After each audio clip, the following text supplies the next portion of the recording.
So the other day I learned a new rule. I was scrolling Instagram Reels when one popped up from an account named Cinema How. It focused on the old Cartoon Network show Samurai Jack and how it used the 60-30-10 rule, where colors or textures are used in that ratio to create contrast, with a primary, secondary, and highlight. This concept I've been aware of for a while but never actually knew the rule, and these were some incredibly aesthetically pleasing examples. Which got me thinking about composition and how rules are more a set of guidelines, representing something bigger underneath. Welcome to a running series on what makes anime beautiful, where we dive into 7 different foundational aspects of a show's aesthetic. My name is Pei, and today we're talking about arguably the biggest component of visual art, composition. When it comes to cinematography, there are tons of rules that function as guidelines, but why do they exist?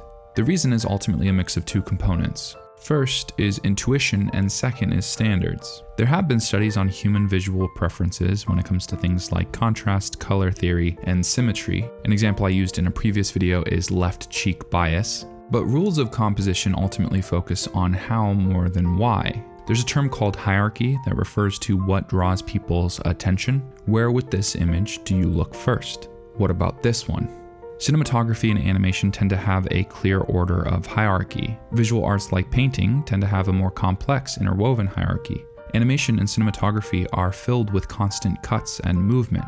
Simple, clear hierarchy helps provide clarity on what audiences are supposed to be following. Paintings are still images meant to be explored. A more complex hierarchy increases the depth of the image, how long someone can stand in front of it and explore it. These are different visual mediums with different priorities. Hierarchy takes advantage of both natural inclinations and set standards. We know that there's psychological preferences. People's attention are often drawn to faces and eyes, contrasts, bright colors, size, and focus. If a painting wants to draw equal attention to 2 individual objects with different sets of hierarchy, you have to play with these factors to create a sense of balance. Take, for example, yellow and deep red circles placed against a black backdrop. The contrast between yellow and black, as well as its bright hue, will draw more attention than the red circle. But by making it smaller than the red circle, or blurring it, you create a sense of asymmetrical balance. But not only are a lot of rules of composition intuitive, but there are also standards that audiences have been trained to. An obvious example of this in a different artistic medium is 12-tone equal temperament in Western music. But if you look on a global scale, you'll find tons of different cultures that have different standards involving intonation. Things that sound microtonal or out of pitch to one group are completely normalized in another, which is conditioned based off of what type of music you consume. This extends to rules of cinematography. Rembrandt lighting is naturally flattering, but also, like vanilla ice cream, has become a default standard. Lighting techniques that actually stand out as soon as you pay attention to them fall into that default realm. Whether or not you know it, rules of composition end up tying into one another. The rule of thirds influences hierarchy because of how often it's used. So let's take a second and analyze some rules of composition and examples attached to them. Starting first with balance.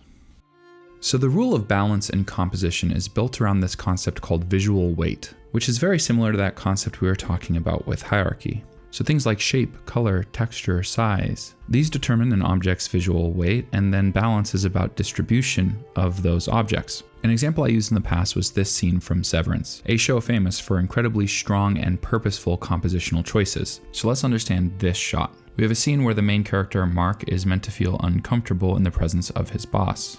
And not only is this a beautifully composed shot, but it breaks one of those rules to kind of urge that discomfort. Contrast draws the eye. Gray hair and soft lighting for her face are placed against a dark blue suit in those symmetrical paintings in the background. She's placed in the center with props on her desk, creating an asymmetrical sense of balance. There are lots of little small deliberate decisions, like the angle of the old computer screen and pens, or the choice to have the mug's handle facing the edge of the frame rather than the actor. The speaker in front and the paintings behind are matching that kind of symmetrical feel. The big old school monitor on the right is counterbalanced by the many objects on the left, but where it gets really interesting is Mr. Milchek in the background. Like I was just arguing, the shot is composed with a lot of intention. A normal shot would place him opposite that monitor, creating a more balanced feel, but by placing him on the same side, it creates a sense of imbalance, and thus discomfort. Rules of composition aren't just used to make a product more beautiful. At their best, there's strong intention behind the choices made to evoke an emotional response. But we'll dive into that deeper later in the video.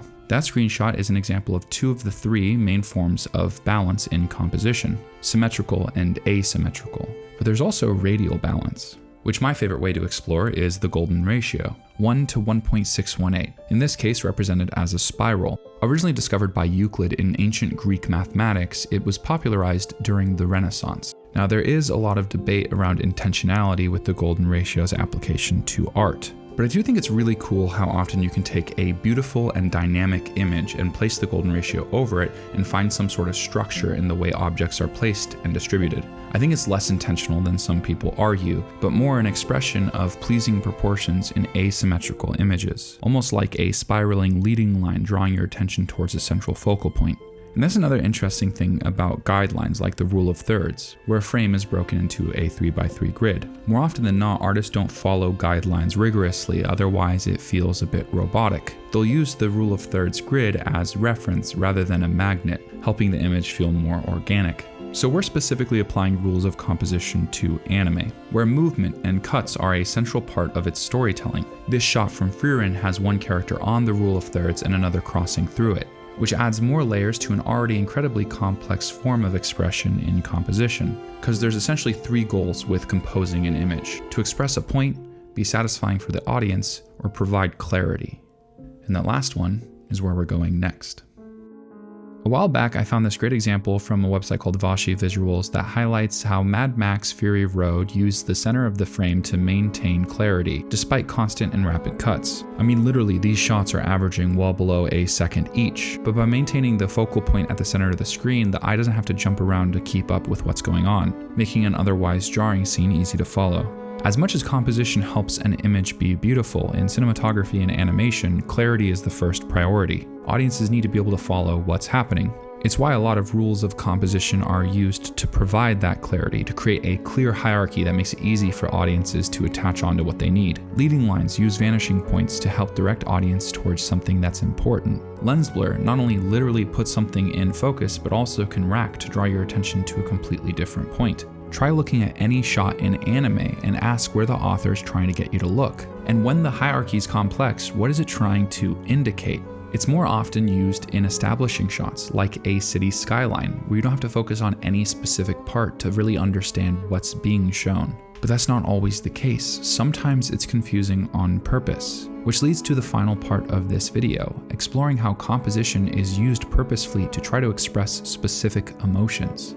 In Season 2 of Frieren, there's a scene where a character is hiding from monsters, stuck in a tiny space with danger surrounding him, where we get this shot where objects in the foreground create a restricted view of the character, creating a sense of claustrophobia.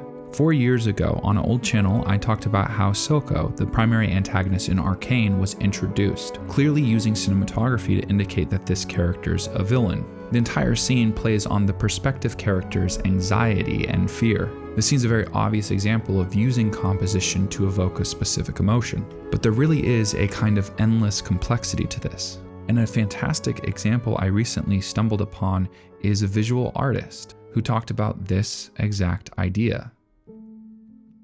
There's this artist I found on Instagram a couple months ago named Arcolide. He uses color, lighting, and texture in a way that I absolutely adore, but his dynamic posing is a major reason why I love his art. He released a video 2 months ago on YouTube that I'll link in the description below, answering the question of what he thinks makes a good illustration. He gives a couple qualifiers stating that he's not an authority on the topic, but I do think his artwork really speaks for itself, and one of his answers really represents that. What clicks when I decide to turn a sketch into a render? My answer to that would be when I've established a clear direction that the illustration will follow. And how do I decide this? Well, that would be knowing what feeling I want to convey. I think Arcolide's art really embodies this message. It's not just beautiful and dynamic. I think there's a real conscious effort towards expressing emotion that comes across in the way it's composed, which is the final point of composition, not only to provide clarity and make a beautiful image, but to be used with intention. I've argued in the past that art is a lot like beautifully woven thread, a accumulation of small things that make a single product. The best anime strongly express emotion without it feeling too overt. It's a kind of intuitive language shared non-verbally through all these little forms of artistic expression, the things being said between the lines. So when stories not only embody beautiful composition that's clear to consume, but also use it purposefully to try to get a point across, I think it's the peak of visual art, built from the core foundation. That's what composition has to offer.